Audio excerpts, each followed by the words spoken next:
देना। देखो example number 4 है, तो जी सर। अगर आप इसको रीड करो तो मैं आपको इसको सोल्व करवा देता हूँ। Triangle ABC and XYZ are shown below. Which of the following pieces of information is not sufficient to prove that triangle ABC is congruent to triangle XYZ?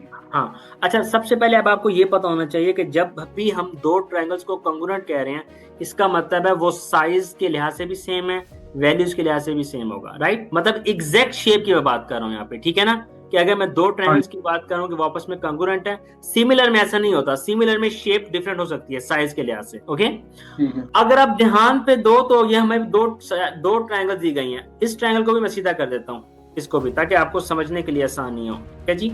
तो ये एंगल, ये जो मेरे पास बन रहा है बी के ऊपर, इसको मैं कहता हूँ ये मेरे पास 96 है, राइट। और इसका हाँ जी। मतलब है ये मेरे पास ए है और ये मेरे पास सी है, ऐसे ही हो गया। जबकि दूसरी ठीक है। ट्रायंगल की मैं बात करूं तो, और मेरे पास बी सी जो है वो मेरे पास 41 दी गई है। इसी तरह अगर मैं दूसरी ट्रायंगल की तरफ जाऊं तो दूसरी ट्रायंगल मेरे पास कौन सी थी, ये मेरे पास वाई है जो कि 96 है। हाँ, अगेन मेरे पास ये क्या है, एक्स हो गई है, और ये मेरे पास क्या है, वाई है, राइट, जी है। जी है। तो वाई जी आपको क्या दिया गया, 41 दिया गया है। 41। इसे कहते हैं angle side angle side. Side angle side का क्या मतलब है, यहाँ पे जरा मैं आपको समझाने की कोशिश करता हूँ। साइड एक एंगल साइड। साइड, इसका मतलब है कि रूल के मुताबिक अगर मेरे पास ये वाली साइड है, ये वाली साइड भी बराबर होगी, मतलब कहने का मतलब है इस वाली साइड की ये वाली साइड भी बराबर होगी, राइट। ठीक है। ठीक है, इसका मतलब है ठीक अगर है। आप ऑप्शन ए की तरफ आओ तो ऑप्शन ए का मतलब है angle A equal to angle X, इसका मतलब है angle A equal to angle X, ये बिल्कुल ठीक बात है, ठीक है, ठीक क्योंकि है। दोनों क्रॉस पेंडिंग की बात हो रही है। दूसरी बात आओ ऑप्शन नंबर बी में, इसमें मेंशन किया गया है angle C equal to angle G, angle C equal to angle G, इसमें भी हमें कोई प्रॉब्लम नहीं है, ये भी ठीक है बात। ठीक है। ऑप्शन नंबर आते हैं सी के ऊपर, लिखा हुआ है A B equal to X Y.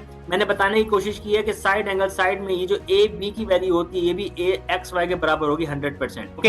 Angle side angle के कॉन्सेप्ट के मुताबिक। लास्ट ऑप्शन हमें दिया गया है ए सी इज इक्वल टू एक्स सी, इसके बारे में हम कोई शॉर्टी नहीं है, हमें इंफॉर्मेशन के मुताबिक एंगल साइड एंगल की प्रॉपर्टी अगर मैं यूज करूं तो हो सकता है बराबर हो, बट ये सफिशिएंट नहीं है प्रूफ करने के लिए कि दोनों ट्रायंगल्स आपस में क्या होंगी, कांग्रुएंट होगी। मेक सेंस और मेक नो सेंस, तो इसका मतलब इसका ऑप्शन डी होगा, मेक सेंस। तो यही बात मैं आपको बताने की कोशिश कर रहा हूं। अगर आप उन जो प्रॉपर्टीज बताई गई हैं इसमें, अगर आप उसको राइट इट डाउन करते हो, एग्जांपल्स के साथ उसको सिंपलीफाई करना सीख जाते हो, तो ये वाले क्वेश्चंस आप इजीली कर लोगे, इसमें कोई मसला ना आपको नहीं होगा, ओके। ठीक है। समझ आइए आपको ये वाली बात की नहीं है, मुझे हाँ कल जी, भी समझ आ गई।